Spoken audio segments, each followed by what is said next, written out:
O Acre tem cerca de 38 mil imóveis rurais. É menos da metade dos 80 mil imóveis rurais existentes em Sergipe, o menor dos estados. O Acre é um dos estados da Amazônia onde o governo mais federalizou territórios. As terras retiradas da gestão estadual e da exploração privada são destinadas a unidades de conservação integral e terras indígenas. Nas terras privadas, a legislação ambiental exige dos imóveis rurais destinar áreas à manutenção da vegetação nativa, como reserva legal e áreas de preservação permanente. O mundo rural do Acre é campeão nacional da preservação e cuida de 6,2 milhões de hectares de florestas. Isso representa 79% das áreas dos imóveis e 38% do estado. Na média, os produtores só exploram 21% de suas poucas terras. Por sua localização geográfica no extremo oeste do Brasil, além de preservar a vegetação nativa e operar num contexto ambiental altamente restritivo, a agropecuária acreana luta por sua sustentabilidade. Nos últimos meses, o eugenismo ambientalista, em sua sanha de desantropizar a Amazônia, atingiu intensidade nunca vista. Milhares de pequenos agricultores e pecuaristas são vitimados por embargos remotos decretados a partir de imagens de satélite, nos quais é difícil individualizar o pretenso infrator. Moradores são expulsos com truculência, sem análise de antecedentes históricos. Suas casas, currais e bens são destruídos. Seus veículos queimados sem direito à prévia defesa. Seu gado é confiscado sem indenização. Sobre essa temática, o pesquisador Evaristo de Miranda conversa com Assuero Veronês, que é pecuarista, agricultor, veterinário formado pela USP e presidente da Federação da Agricultura e Pecuária do Estado do Acre. Bem-vindos ao Brasil Verde, um programa dedicado à sustentabilidade da agropecuária brasileira. E hoje nós vamos conversar sobre a sustentabilidade da agropecuária na Amazônia, mas numa região específica, no estado do Acre, que é um estado que tem uma situação muito diferenciada dentro da Amazônia brasileira, não é? É o estado mais a oeste do Brasil, não é? Uma distância grande dos portos, do Atlântico, das áreas desenvolvida, o Estado também que tem uma história mais recente de incorporação no território nacional, que começou muito ligado à seringueira, mas que aos poucos foi evoluindo na sua agricultura. Os produtos típicos para muita gente da Amazônia, como o cacau, o dendê, o açaí, o Acre não tem expressão nenhuma na produção disso. O Acre tem alguma expressão em alimentos básicos, mandioca, feijão, mas, sobretudo, ele tem expressão na pecuária. Nós vamos conversar com o Assuero Veronês. Ele é presidente lá da Federação da Agricultura Pecuária, lá do estado do Acre, é produtor rural, sabe muito sobre essa região. Muito obrigado, Aruês, por vir aqui participar do nosso programa. Obrigado, Evaristo, pela oportunidade de conversar um pouco no Brasil Verde sobre os problemas da Amazônia, né? É muito bom. Nós temos conversado com o pessoal do Amazonas, do Pará, mas o Acre tem uma situação muito diferenciada. Você, como a maioria ou muita gente do Acre, não nasceu por lá, né? Conta a sua história um pouco. Como é que você foi terminar lá no Acre e desenvolver a sua história lá nesse estado? Então, eu sou um dos milhares de brasileiros do Sul-Sudeste que acreditaram no sonho de se desenvolver, de ter um pedaço de terra, de vir para uma região que estava crescendo, né? que havia um incentivo muito grande do governo federal para ocupar a Amazônia, defender a Amazônia, né?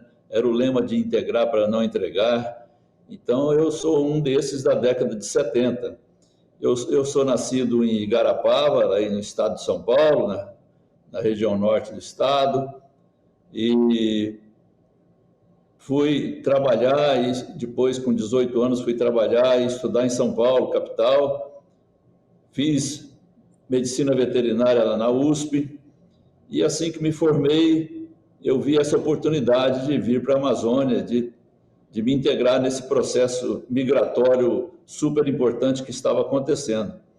Então, vim recém-casado, vim trabalhar primeiro no Banco do Brasil e depois adquiri um primeiro pedaço de terra e comecei a trabalhar, fazer uma pecuária e logo também entrei na luta sindical, né, através da Federação da Agricultura e Pecuária do Estado do Acre. E estamos aqui agora, depois de 45 anos, né, tentando enfrentar e entender toda essa problemática que se tornou trabalhar e produzir na Amazônia, né?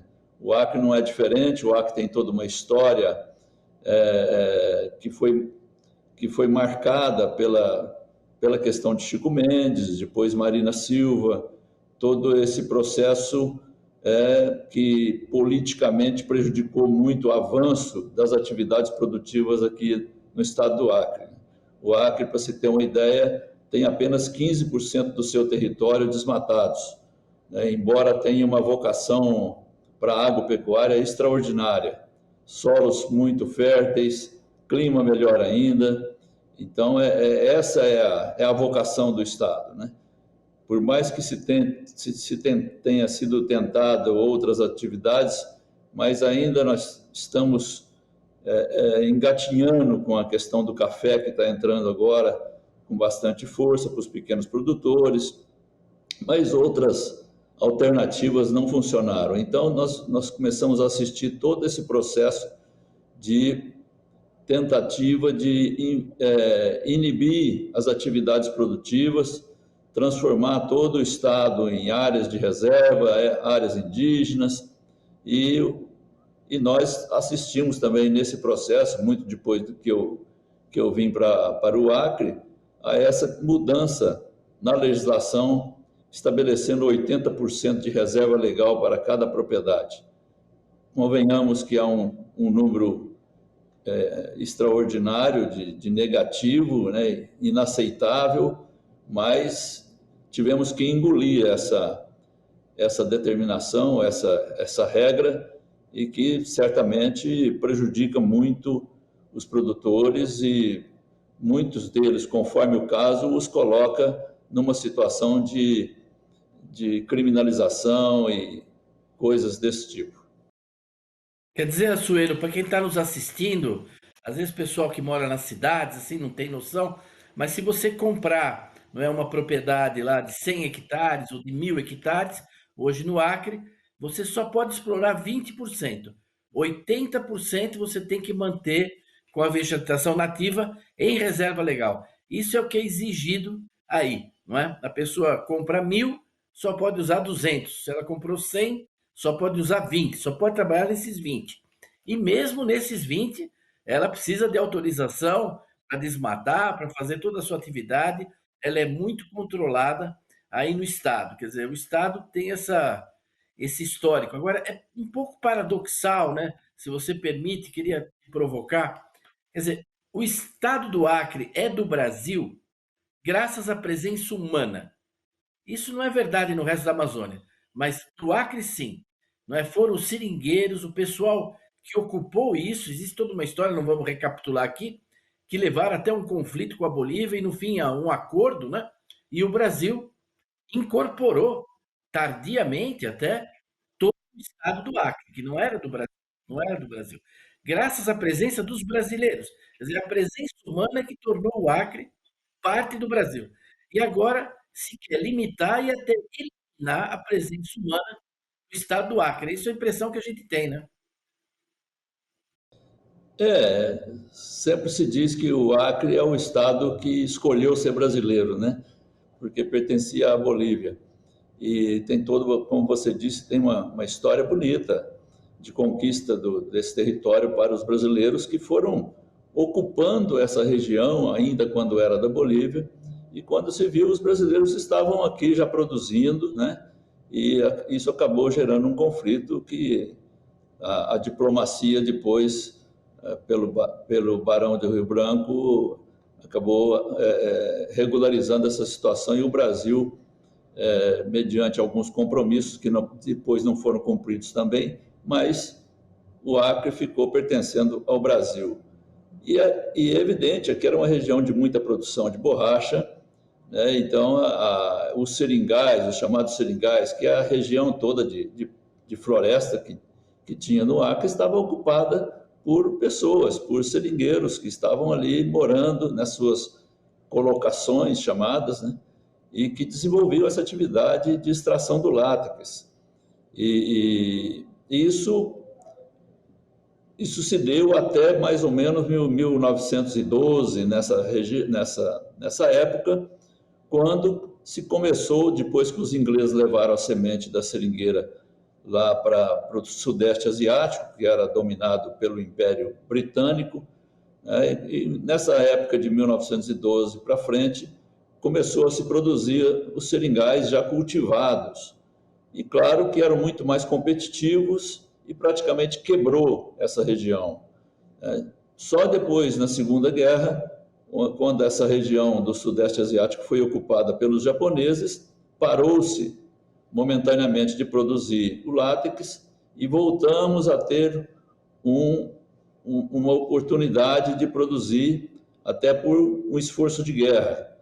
Tanto que muitos homens, milhares de homens, na verdade, do Nordeste brasileiro vieram para cá, chamados de soldados da borracha, para retirar o látex e ajudar no esforço de guerra.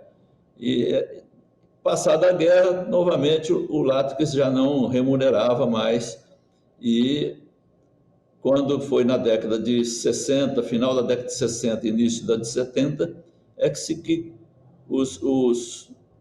os brasileiros pecuaristas enxergaram nessa região, até por um convite do governo da época aqui do Acre, viram a oportunidade de fazer nessa região uma instalação de produção pecuária, porque naquela época já se procurava uma outra região, um outro polo de produção pecuária, e o Acre mostrava uma série de vantagens.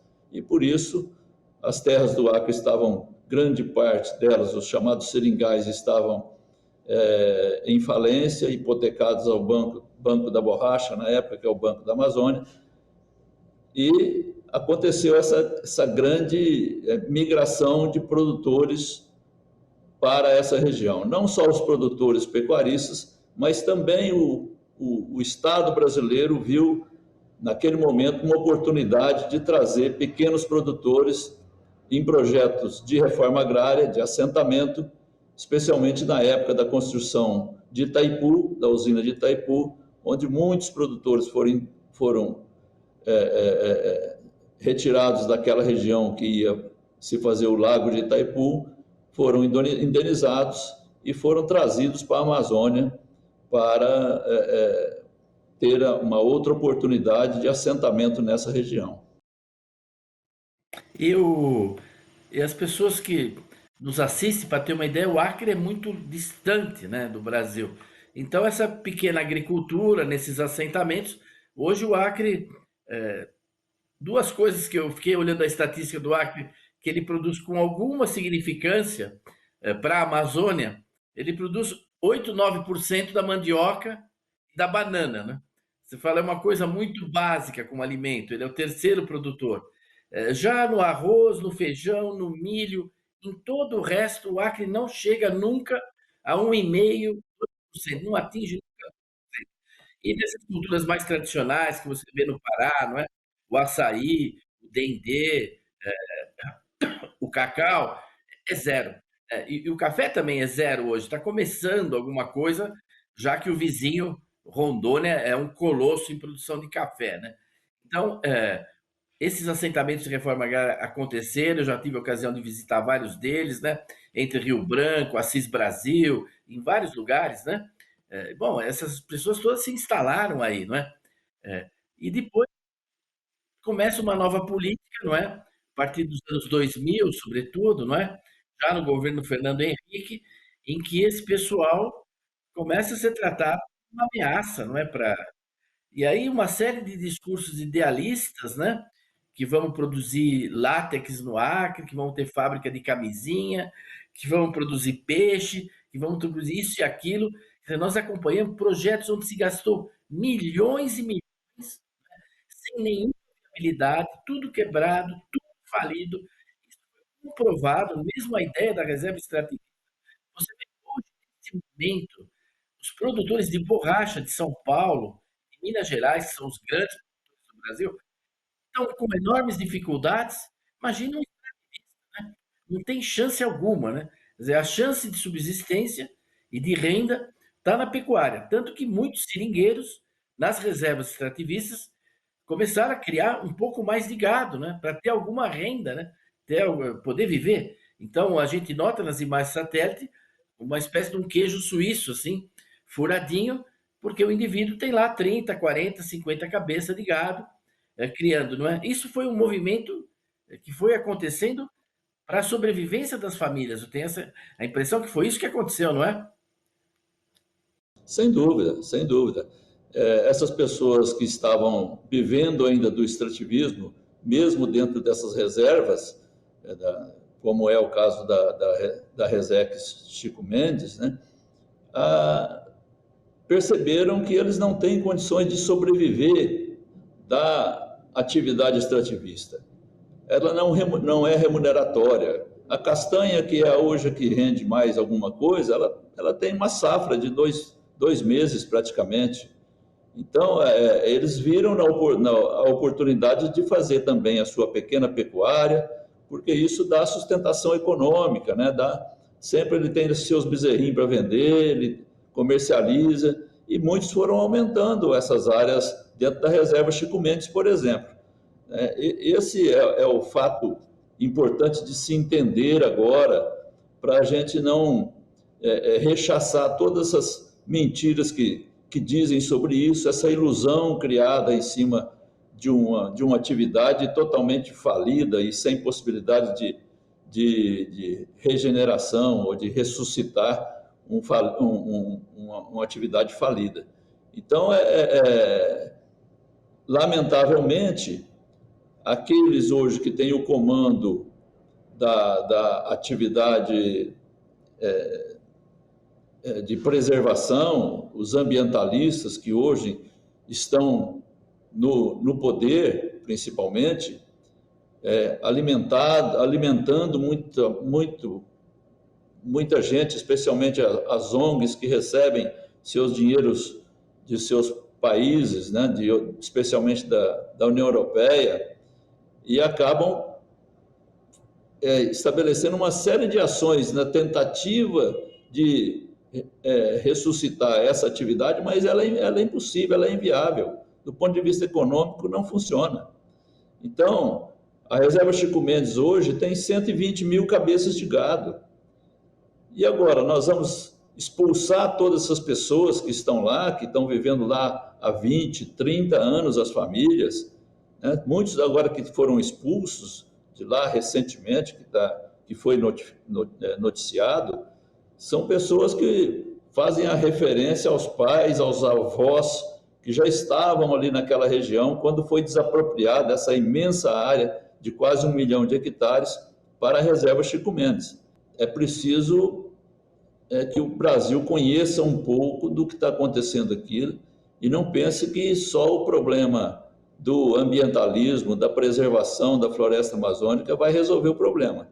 Aqui nós temos 27 a 30 milhões de pessoas na Amazônia, temos aí mais ou menos 1 milhão de produtores rurais, 500 mil, quase 500 mil deles são assentados da reforma agrária, são gente pequena, pobre, que precisa ser viabilizada, precisa ser apoiada e não ser expulsa das suas propriedades. Claro.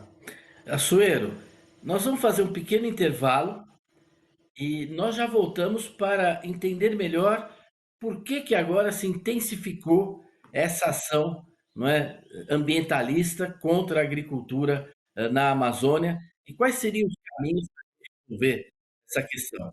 Vamos fazer um intervalo, é 1 minuto. Estamos aqui no Brasil Verde com Açoeiro Veronês, que é o presidente da Federação da Agricultura e Pecuária lá do estado do Acre. Até já!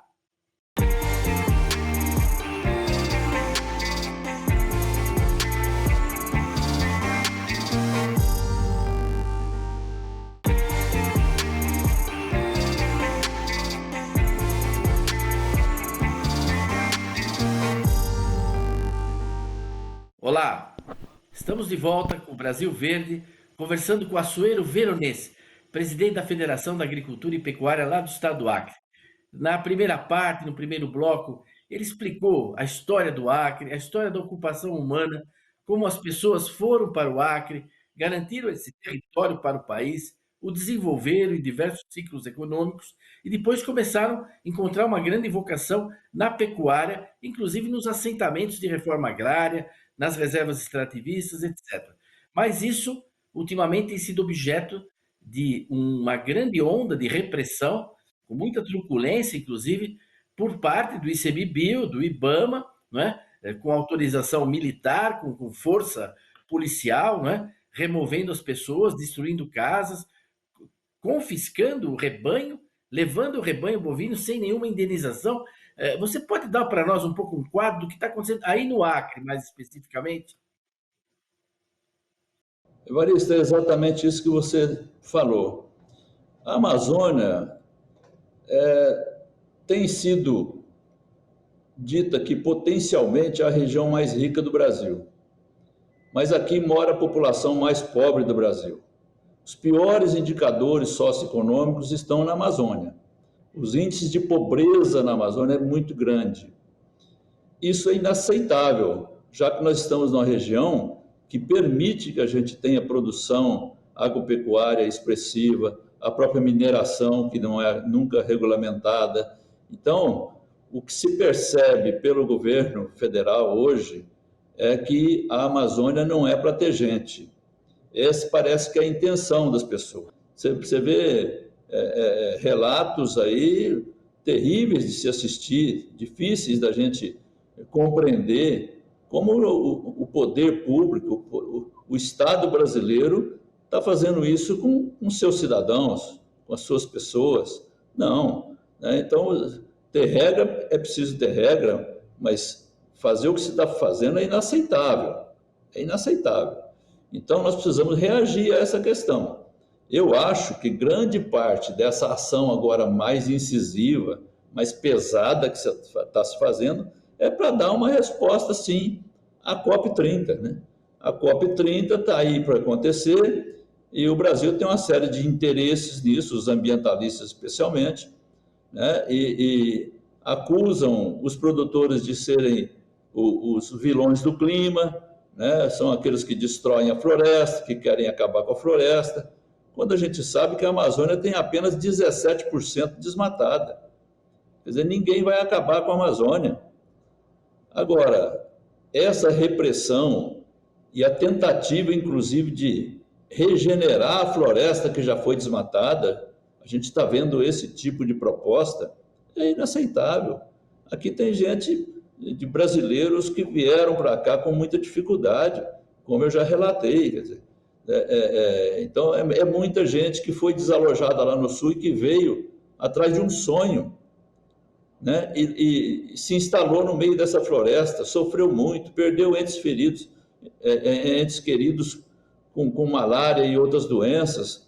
Foi um sofrimento muito grande, mas estamos aí com a perspectiva agora de uma saída para o Pacífico, né?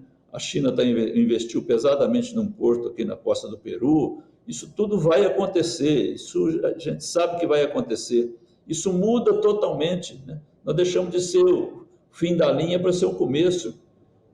Então, querer inibir e repreender e dificultar e multar, o que o IBAMA faz, a não ser multar, autuar e embargar? Hoje são milhares de propriedades embargadas, milhares, que ninguém sabe como fazer, porque aqueles que são embargados, além da multa, além de toda essa repressão, ainda não podem vender seus produtos. Você imagina onde nós vamos chegar com a crise que dá para antever para os próximos tempos. Pois é, eu acho que você traçou um panorama aí muito claro do que nós estamos vivendo nestes meses que antecedem a COP, não é? Porque os agricultores vão levar essas imagens, vão levar esses vídeos, esses relatos de como o Estado está tratando os pobres, não é? Os marginalizados, os pequenos agricultores na Amazônia. Infelizmente, Assuero, já chegamos no final do nosso programa. Eu queria passar a palavra para você, para os seus agradecimentos e para alguma consideração final, esperando ter a oportunidade de tê-lo aqui outras vezes para acompanharmos essa realidade da agricultura e da pecuária no Acre, que todo o Brasil, e especialmente até o próprio setor agropecuário, deveriam conhecer melhor. Eu agradeço, Evaristo, essa oportunidade, né, da gente conversar um pouquinho sobre o nosso drama regional aqui e dizer que a gente espera que haja um pouco compreensão das autoridades para entender a Amazônia e perceber que a Amazônia não é só floresta. Aliás, quanto mais floresta, mais pobreza, né? É uma coisa que é incompatível, né? Então nós precisamos sim, nós já temos um limite legal extraordinário dos 80% que você já disse. Quer dizer, é inaceitável que ainda com um limite dessa expressão de 80%, sem usar, não há nada. Quando a gente conta isso para alguma pessoa de outro país, ele não acredita, mas como? Ele fica difícil de entender como é que pode 80% ser impedido de ser explorado sem nenhuma compensação, sem nenhuma remuneração por isso, né? Então, eu gostaria de encerrar para dar um recado para os nossos companheiros fazendeiros do sul-sudeste brasileiro. Saber que não nos abandonem, não queiram se divorciar da Amazônia, né? A Amazônia é importante para o país, né? E como centro de produção também. Hoje nós temos aí as saídas pelos rios, né? Essa logística nova que permite hoje que a gente produza aqui no Acre soja, por exemplo, milho, né? Exportando carne. Então, há uma tendência hoje dos colegas do Sul-Sudeste acharem que a Amazônia é um problema para o país. Não, ela não pode ser um problema, ela tem que ser uma solução. Embora,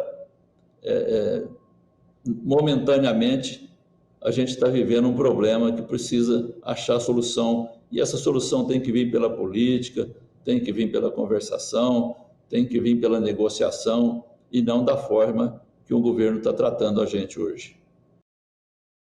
Muito bem. Agradeço então a sua participação, agradeço a audiência de todos e queria convidá-los a estarem de novo conosco aqui a semana que vem para mais um Brasil Verde. Até lá!